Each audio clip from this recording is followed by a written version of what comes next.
3 días para a Feira do Viño.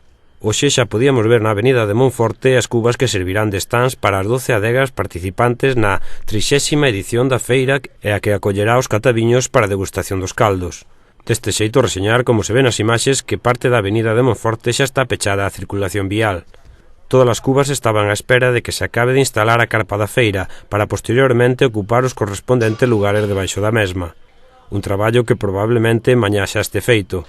Recordar que a Feira do Viño ven cargada de actividades, un programa que xa deu comezo a semana pasada coas catas comentadas en diferentes establecementos da vila. Mañá mércores empezan as xornadas técnicas.